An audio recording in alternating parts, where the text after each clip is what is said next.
우리는 계속해서 누가복음서를 읽고 있습니다. 복음서의 가장 중요한 역할은 예수 그리스도는 누구신가, 그리고 예수 그리스도의 삶과 하신 일의 의미가 무엇인가 하는 것을 증언하는 것입니다. 때로는 설명하고 때로는 선포하고 있습니다. 그래서 우리가 복음서를 읽을 때는 당연히 이 메시지에 주목을 해야 합니다. 다른 세세한 것들 때문에 이 메시지를 이해하고 받아들이는 일이 방해를 받아서는 안 된다는 것입니다. 하지만 때로는 시야를 넓혀서 보면서 이 메시지를 둘러싼 주변의 사건들, 주변의 인물들의 이야기를 보고 들으면서 감동을 받는 일이 생깁니다. 특별히 예수를 따르겠다고 나선 제자들인 우리들은 성경에 나오는 제자들의 이야기에 관심이 가지 않을 수가 없습니다. 오늘의 본문은 누가복음 9장인데 여기에는 제자들의 이야기 몇 가지가 짤막짤막하게 전해지고 있습니다. 이 성경을 읽으면은 제자들의 실패담, 그리고 제자들의 못난 모습을 그린 이야기들이라고 하는 것을 쉽게 알 수가 있습니다. 그런 이야기를 모아놓은 부분입니다. 이런 이야기에 이르기 전까지 누가복음서에 진행된 이야기를 잠깐 살펴볼 필요가 있습니다. 누가복음 6장에 보면은 예수님께서 제자들을 부르시고 12사도를 세우신 이 이야기가 12절과 13절에 나옵니다. 그무렵에 예수께서 기도하려고 산으로 떠나가서 밤을 새우면서 하나님께 기도하셨다. 날이 밝을 때에 예수께서 자기의 제자들을 부르시고 그 가운데 12를 뽑으셨다. 그는 그들을 사도라고도 부르셨다 하는 이야기가 있습니다. 이 장면 이후로 제자들의 모습은 더 자주 성경에 소개되기 시작합니다. 그리고 9장에서 베드로가 너희는 나를 누구라고 하느냐 하는 예수님의 질문에 대해서 하나님의 그리스도이십니다 하고 고백하고 예수께서 그리스도시다 하는 것이 9장 20절에 이렇게 선언이 됩니다. 그리고 이어지는 말씀, 우리가 익숙한 말씀입니다. 예수께서 처음으로 인자가 고난을 받고 죽음을 당하고 그리고 부활할 것에 대해서 알려주시는 이야기가 있습니다. 그리고서는 이제 나를 따르려는 사람들은 누구든지 자기를 부인하고 자기 십자가를 지고 나를 따라야 한다 하고 제자의 길의 원칙을 알려주시는 이야기가 이어집니다. 그리고 변화산의 이야기가 이어지죠. 변화산에서 신비롭고 영광스러운 사건을 통해서 예수님의 고난과 그리고 예수께서 마침내 영광을 받으실 부활의 사건과 그 이후의 사건에 대한 것들을 제자들에게 보여주시고 하나님께서 이것은 하나님께서 원하시는 일이라는 것을 제자들에게 목소리로 들려주신 이야기가 있습니다. 이렇게 신비롭고 영광스러운 사건과 말씀과 계시를 받았는데 예수님의 가르침 그리고 자신들의 고백, 하나님께서 그것을 보증하신 사건들, 그런 것들을 기억하면서 이 말씀과 계시를 제대로 붙들고 예수를 따라갔다면 제자로서의 임무를 다할 수가 있었을 것입니다. 그런데 이상하게도 그렇게 화려한 사건들, 놀라운 가르침들, 또 하나님을 통해서 주시는 보증의 약속들, 그런 일들 뒤에 이어지는 것은 제자들의 실패의 이야기입니다. 첫 번째, 오늘 읽은 성경 바로 전에 나오는 이야기를 보면은 예수께서 함께 계시지 않았을 때 제자들이 자기의 몫을 감당하지 못하였다는 것입니다. 부끄러운 이야기죠. 귀신에 사로잡힌 아이를 붙들고 기도하지만 아무 소용이 없었다는 이야기입니다. 그리고 예수께서 다시 한번 인자의 죽음에 대해서 언급하지만 제자들은 9장 45절에 깨닫지 못하였다고 그렇게 전합니다. 어쩌면 그들은 이해력이 부족해서 깨닫지 못한 것이 아니라 그 사실을 받아들이는 것을 거부했는지도 모르겠습니다. 그 사실이 주는 의미가 자기들의 기대와 자기들의 생각한 미래와는 너무나 거리가 멀었기 때문에 그것을 무의식 중에 거부하고 있었는지도 모르겠습니다. 진실을 받아들일 용기가 없었기 때문일 수도 있습니다. 누가복음 9장 45절에 제자들의 상태를 이렇게 전합니다. 또한 그들은 그 말씀에 관하여 묻기조차 두려워하였다. 예수님의 고난에 대해서 묻는 것조차 두려워하였습니다. 그들은 진실을 받아들일 용기가 없었던 것입니다. 그리고 제자들은 예수님의 고난이라고 하는 껄끄러운 주제를 피해서 누가 가장 큰 사람이냐 하는 문제를 놓고 다투었다고 9장 46절에 기록을 합니다. 그들은 또한 전통으로부터 물려받은 편견과 배타성을 드러내기도 합니다. 더 나아가서는 예수님의 능력을 가지고 자기들의 일행을 반기지 않은 사마리아 마을 하나를 통째로 파괴해버리는 것이 어떻겠느냐 하고 예수님께 이야기를 하기도 하였습니다. 그들은 예수님이 가르친 하나님의 다스림이 있는 삶, 제자로서의 삶, 제자들이 따라야 할 길에 대한 가르침을 통째로 무시해버리고 있는 것입니다. 예수께서는 6장 35절과 36절에 이렇게 가르치셨습니다. 그러나 너희는 너희 원수를 사랑하고 좋게 대하여 주고 또 아무것도 바라지 말고 꾸어줘라. 그리하면 너희는 큰 상을 받을 것이요 더없이 높으신 분의 아들이 될 것이다. 그분은 은혜를 모르는 사람들과 악한 사람들에게도 인자하시다. 너희 아버지께서 자비로우신 것 같이 너희도 자비로운 사람이 되어라. 예수께서 이루시기를 원하시던 하나님의 자비와 사랑이 실현된 사회는 그런 것이었습니다.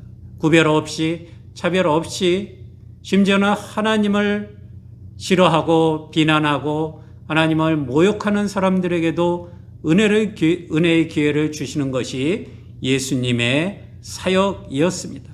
그리고 제자들은 그 길을 함께 가야 할 사람들이었지만은 그런 것들을 배우고도 기억하지 못하고 듣고도 받아들이지 못해서 제자들은 엉뚱한 논쟁과 엉뚱한 발상에 사로잡혀 있었던 것을 볼 수가 있습니다.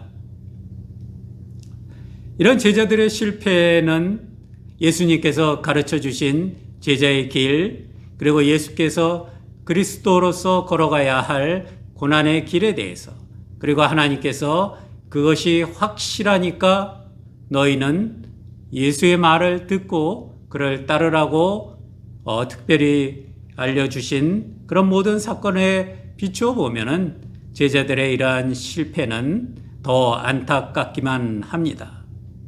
뿐만 아니라 이 당시는 예수께서 예루살렘을 향하여서 여정을 시작하신 그런 때입니다.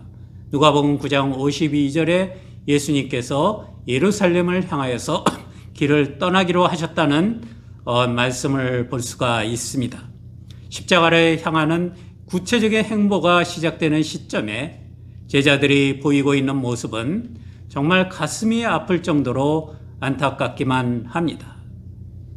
이것을 하나의 이야기로 본다면은 절정을 향하여서 모든 사건들이 전개되고 있는데 절정에 이를 극적인 장치들이 하나둘씩 드러나고 있는 상황에서 이것을 깨닫지 못하고 이것을 인지하지 못하고 엉뚱한 생각, 엉뚱한 행동으로 그게 전개와 동떨어진 연기를 보이고 있는 그런 어설픈 조역들의 모습을 우리가 보게 되는 것입니다.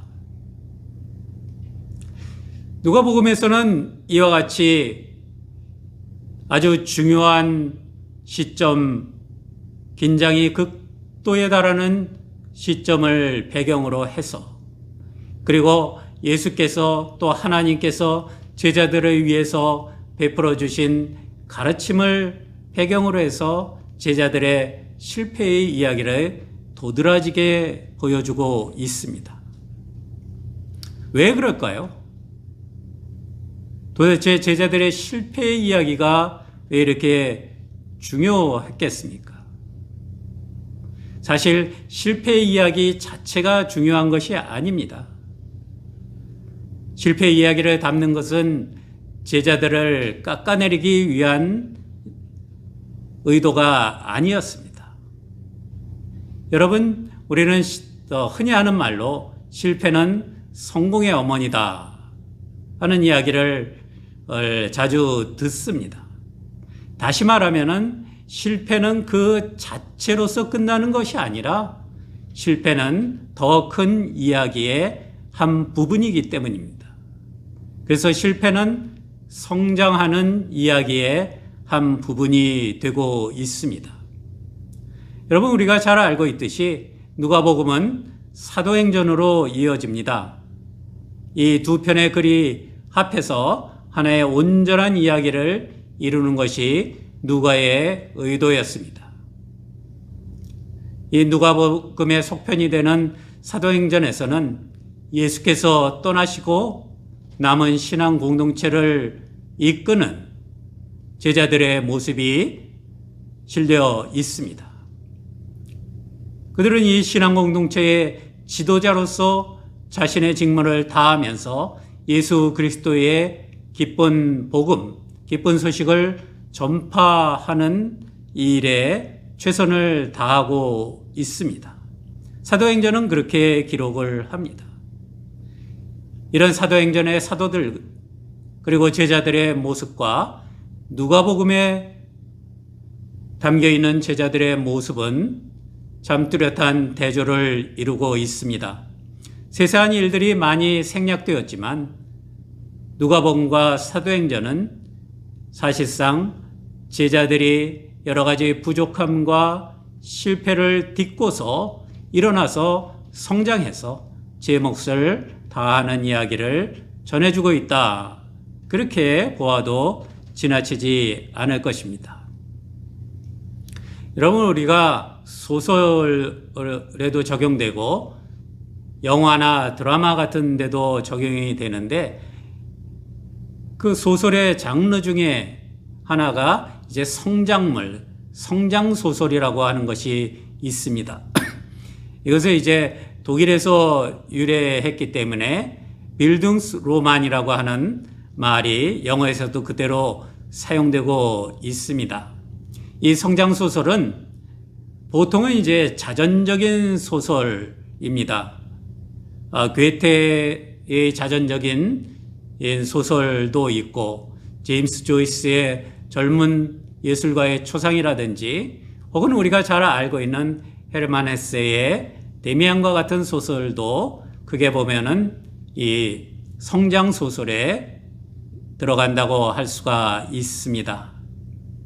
이 성장 소설은 이렇게 18세기경에 독일, 유럽에서 시작이 되어서 지금은 소설뿐만 아니라 영화와 드라마와 같은 여러 장르에 이르기까지 하나의 형식으로서 자리를 잡았습니다. 이 성장물은 사실 유소년기의 주인공이 그가 처한 사회적, 문화적 상황 속에서 어떻게 영향을 받으면서 성장을 하였는가, 그리고 자기가 이어받은 전통과 이렇게 새롭게 경험하게 되는 새로운 질서에 대한 호기심, 혹은 그 새로운 질서에 대한 갈망이 전통과 충돌하는 이야기, 그러면서 가치관의 혼란을 일으킨 사건들, 혹은 인격적으로나 정서적으로 영향을 크게 미친 스승과 멘토와 친구와 지인들의 이야기가 들어 있습니다. 그런가 하면 또 한편으로 이 성장물에서 빠지지 않는 이야기가 부끄러운 사건들입니다. 자기의 삶에 지워지지 않는 흔적을 남긴 수치스러운 경험이 있습니다. 그것이 비겁한 행동이기도 하고 잘못된 행동이기도 하고 혹은 남들에게 해를 끼친 이야기들, 차마 밝히기 힘든 이야기들에 이르기까지 지워지지 않는 흔적을 남긴 수치스러운 경험, 그리고 이를 극복하기 위한 자기만의 몸부림, 그런 이야기들이 또한 들어 있습니다. 그래서 사람을 하나의 인간으로서, 한 성인으로서 성숙하게 한 결정적인 사건들에 대한 기억, 그런 것을 토대로 해서 이제 쓰여진 이야기들, 그런 작품들이 성장물이라고 그렇게 분류가 됩니다. 그런 과정을 거쳐서 이루어진 하나의 인간, 그리고 그 인격에 대한 이야기가 담긴 그런 형식들입니다. 여러분, 누가복음에서 예수께서 가르치시는 제자의 도리에도 불구하고 그와는 완전히 동떨어진 무지함과 편견과 이기심에 사로잡힌 제자들의 모습이 이처럼 강조되는 이유는 제자들을 폄하하기 위한 것이 아님은 분명합니다. 오히려 누가복음과 사도행전을 통해서 한편의 제자들의 성장 이야기를 우리에게 보여주고 있습니다. 이 제자들의 실패를 담은 성장 이야기를 누가복음과 사도행전이 이렇게 꼼꼼하게 우리에게 보여주는 이유는 분명합니다. 그것은 바로 우리가 그런 제자들이기 때문입니다. 이 이야기를, 초대 제자들의 이야기를 들려주는 이유는 그들을 이어서 계속해서 제자의 길을 가야 할 사람들, 결국 우리들에게 제자의 길이란 무엇인가, 그리고 그 과정에서 겪을 수 있는 실패는 무엇인가. 하지만 그 실패에도 불구하고 끝까지 제자의 길을 갈 수 있는 힘은 어디에서 나오는가 하는 것을 알려주고 그 제자의 길을 끝까지 걸어갈 수 있도록 격려하려는 의도가 깔려 있다고 할 수가 있습니다.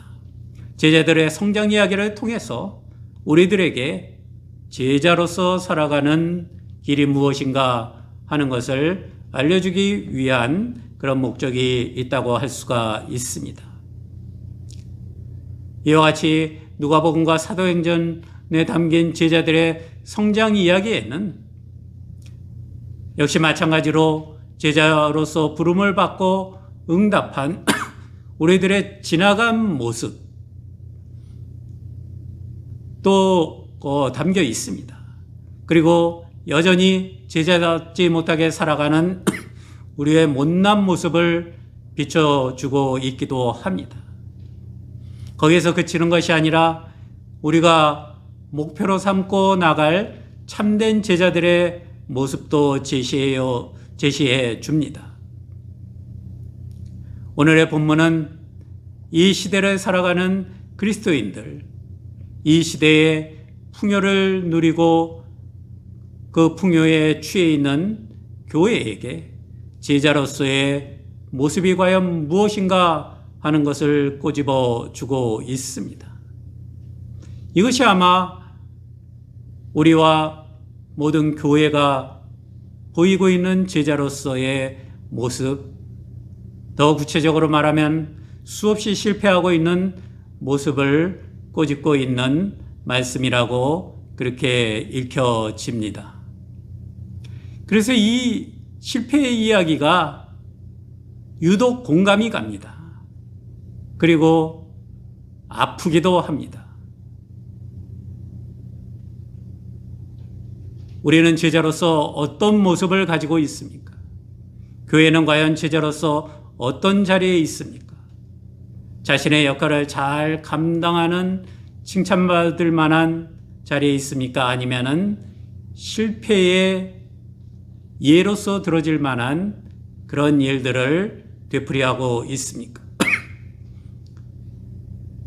우리는 예수의 십자가의 고난 그리고 그 죽음의 은혜에 감사하면서 그 혜택을 마음껏 누리고 있습니다. 하지만 9장 23절에 말씀하신 대로 나를 따라오려는 사람은 자기를 부인하고 날마다 자기 십자가를 지고 나를 따라오너라 하는 말씀은 흘려버리고 살아갑니다. 예수의 능력으로 아픈 사람을 고치고 귀신에 사로잡힌 사람들을 해방시키는 역할을 하는 것이 제자들의 사명인데 그런 일을 하기는커녕 때로는 스스로 억압하고 고통을 주는 악마적 힘의 하수인 노릇을 하기도 하는 것은 아닌가 하는 생각을 합니다. 우리는 서로 지지 않으려고 그리고 무시당하지 않으려고 길을 쓰면서 살아갑니다. 내가 너보다 더 크다. 내가 너보다 더 가진 것이 많다. 내가 너보다 더 높다. 내가 너보다 더 많은 것을 안다. 내가 너보다 더 귀한 사람이고 가치 있는 사람이다 하는 것을 주장하고 다른 사람들에게 인식시키기 위해서 얼마나 많은 노력을 기울이면서 살아갑니까? 교회가 그런 일에 얼마나 많은 시간과 노력을 기울이고 있습니까? 예수를 통해서 우리에게 특혜로 주어진 그런 능력과 힘과 말씀을 마음에 들지 않는 사람들을 억누르는 데 사용하려고 하기도 합니다. 우리 속에 아직도 남아있는 파괴의 욕망이 신앙의 이름으로 현실에서 구체화되는 것을 보기도 합니다. 그리고 예수의 이름을 빌어서 파괴의 욕망이 드러나는 것을, 억압의 욕망이 드러나는 것을 보게 됩니다. 이렇게 우리는 누가복음에 나타난 제자들의 실패를 답습하고 있습니다. 그러면서 이렇게 실패하고 있는 스스로의 모습을 보면서 절망하고 그리고 제자의 길을 포기하는 사람들이 늘어나고 있다는 것을 우리가 보면서 염려를 하고 있습니다. 하지만 이런 실패가 우리의 현재 모습을 비춰주면서 스스로를 성찰하게 만들어주는 거울이기는 하지만 포기를 정당화시켜주는 것은 아닙니다. 그것은 초대교회 제자들의 모습을 보면서 우리가 알 수가 있습니다. 누가복음과 사도행전에서는 이런 실패를 거듭한 제자들이 십자가와 부활과 성령의 인도하심을 경험하면서 그러면서 그리스도를 따르는 제자의 길을 올곧게 걷게 되고 그리고 모든 사람들에게 구별 없이 복음을 전하고 그리고는 스스로 자기의 십자가를 졌다는 것을 알려주고 있습니다. 실패는 실패로 끝나서는 안 됩니다. 실패로서 끝나게 되면은 정말 실패한 삶이 됩니다. 하지만 실패로서 끝내는 것이 아니라 실패의 수치와 그리고 좌절에도 불구하고 성장해 나가는 모습을 보여줄 수 있다면은 그 실패는 실패가 아니라 성장의 이야기의 한 부분이 되는 것입니다. 성장의 과정에는 반드시 잊을 수 없는 수치스러운 일들, 부끄러운 실패의 경험이 담겨 있습니다. 수많은 성장물들을 보면은 이런 것들을 우리가 공통적으로 깨달을 수가 있습니다. 성경의 이야기에서도 마찬가지죠. 물론 때로는 실패의 수치를 이기지 못해서 스스로 포기하기도 합니다. 초대교회 제자들 중에서는 가롯 유다가 그 전형적인 경우라고 할 수가 있습니다. 예수를 배반한 실패, 그 수치를 이기지 못해서 예수께 다시 돌아오지 못하고 스스로 목숨을 끊은 가롯 유다의 실패, 제자로서의 실패의 이야기를 우리가 알고 있습니다. 하지만 실패의 수치를 이기고 제자로서 성장하는 것은 우리가 걸어가야 할 제자의 길의 한 부분입니다. 실패가 없는 제자의 길은 없습니다. 수치스러운 경험이 없이 꽃길만 걸으면서 제자의 길을 갈 수 있는 것은 아닙니다. 오히려 실패하고 그 실패에도 불구하고 포기하지 않고 다시 일어나서 끝까지 제자의 길을 가는 그것이 모든 사람들이 겪는 제자의 길이기 때문에 실패는 사실 제자로서 살아가는 길의 한 부분이 되는 것입니다. 제자들의 이야기에는 이런 실패와 부끄러움을 끝까지 이기고 제자의 사명을 감당할 수 있도록 그 제자들의 믿음을 뒷받침해주는 어떤 힘들이 있었음을 알려주고 있습니다. 정말 베드로나 다른 제자들이 겪은 이런 수많은 실패, 부끄러운 실패들에도 불구하고 마지막까지 제자의 길을 갈 수 있도록 지탱해 준 그것들은 무엇이었을까요? 그들이 결국은 자기의 십자가를 지고 예수 그리스도를 따를 수 있도록 북돋아 준 힘들은 어떤 것이었을까 하는 것들을 생각해 보게 됩니다. 베드로를 비롯한 제자들은 그들의 부르심을 받은 초심을 지킨 사람들입니다. 베드로는 상식적인 기준으로 자기는 예수님의 제자가 될 수 없는 사람이라고 생각했습니다. 누가복음 5장 8절에 보면 저는 죄인입니다. 저를 떠나십시오 하고 예수님께 엎드려서 고백하는 베드로의 모습을 볼 수가 있습니다. 하지만 그럼에도 불구하고 그래 사람을 낚는 어부가 되게 하겠다고 불러주신 예수님의 부르심에 응답해서 누가복음 5장 11절에 보면 모든 것을 버려두고 예수를 따라갔다고 전하고 있습니다. 그렇기 때문에 베드로에게는 예수님을 따르는 것을 포기하고 다시 옛날로 돌아간다고 하는 것은 또 다른 실패로 돌아가는 것에 다름이 아니었을 것입니다. 베드로를 비롯한 제자들은 혼란에 빠질 때가 있었습니다. 예수님의 가르침을 이해할 수도 없고 또 이해해서는 자기들의 기대가 산산조각이 날 것이기 때문에 예수님의 가르침 때문에 스스로 혼란에 빠질 때가 있었습니다. 예수님이 가시는 길 때문에 제자들이 두려움에 떨 때가 있었습니다. 예수님과는 다른 어리석은 판단으로 예수님의 질책을 받을 때도 있었습니다. 때로는 거의 예수님을 따르는 것을 포기하려고 한 그런 순간들도 있었습니다. 그래서 예수님을 따르는 것이 아니라 예수님을 앞질러 나가려고 하기도 했고, 때로는 너무나 많이 뒤처지기도 했습니다. 때로는 예수님과 다른 길을 선택하려고 또 했지만은 결국 베드로는 예수님의 부르심에 응답한 처음의 결단을 지켰습니다. 의문과 혼란과 수치스러움과 고통과 실패에도 불구하고 실패가 있었다 하더라도 베드로는 예수님을 따라야 한다는, 예수님을 따르겠다고 한다는 한 처음의 믿음의 결단을, 부르심에 대한 응답을 끝까지 지킨 사람이었습니다. 그렇기 때문에 중도에 실패가 있고 두려워서 떨 때도 있고 혼란 속에 주저앉을 때도 있었지만은 그는 그 실패를 딛고 성장한 예수 그리스도의 제자로서 그 길을 마지막까지 갈 수 있었다는 것입니다.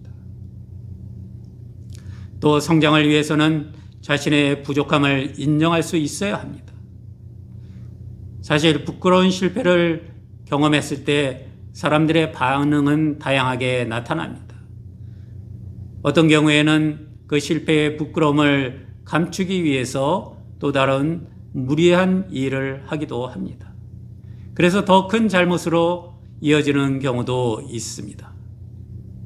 하지만 누가복음과 사도행전을 비롯한 복음서들과 성경에서는 제자들의 이런 모자람과 실패를 결코 감추지 않았습니다. 실패를 통해서 우리의 부족함을 알고 우리가 한 발자국 더 나가야 할 것과 하나님의 뜻에 더 전적으로 의지해야 할 부분이 그 지점이 어디에 있는가 하는 것을 아는 것이야말로 제자로서 성장하는 데 있어서 가장 중요한 일 중에 하나였기 때문입니다. 제자들의 실패를 통해서 우리는 제자로서 우리의 모습을 바라볼 수가 있게 되었습니다.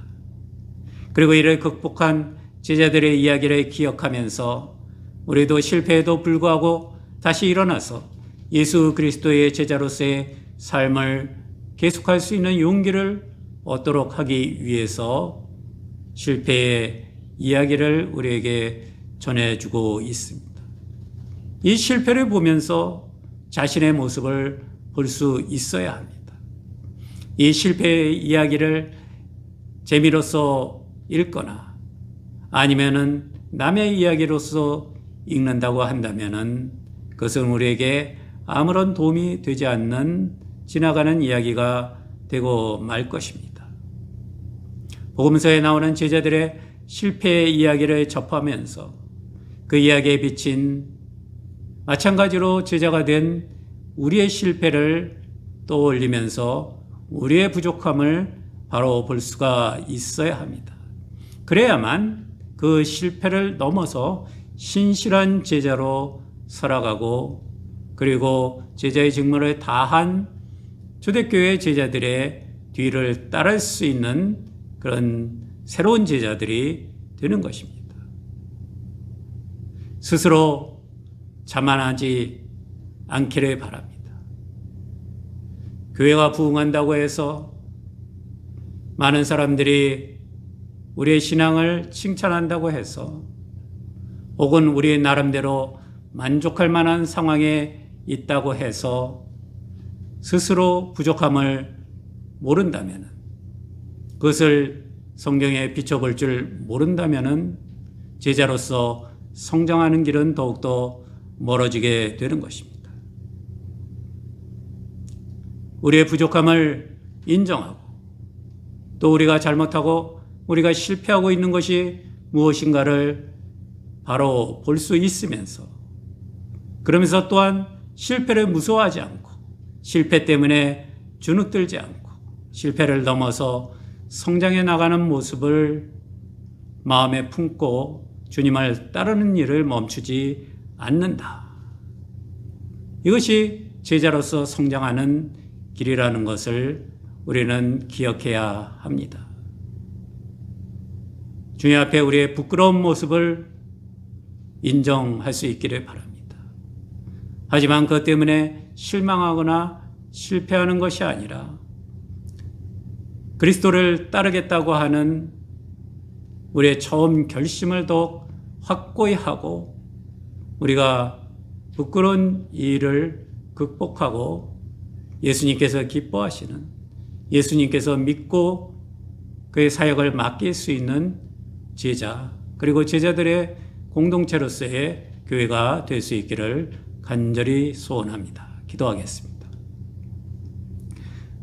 하나님, 저희를 주님의 백성으로 주님의 제자로 불러주신 하나님의 은혜를 생각하며 감사를 드립니다. 하지만 저희들의 모습이 너무나 부끄럽습니다.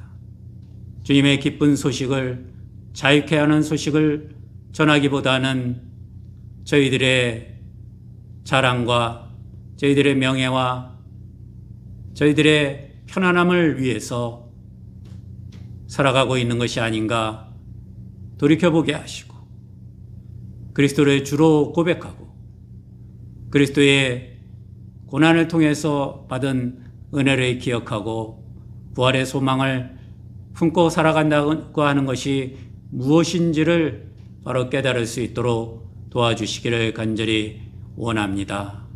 주님, 실패를 통하여서 더욱더 성장하는 저희들이 될 수 있도록 도와주시옵소서.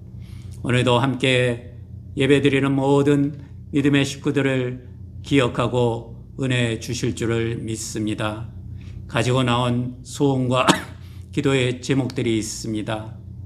또 세상을 위해서 가지고 있는 중보의 기도의 제목들이 있습니다.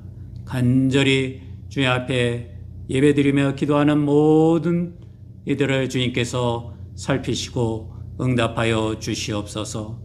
오늘도 주님 앞에 예물을 드리는 모든 손길들 그 삶의 사정을 살펴주시기를 원합니다.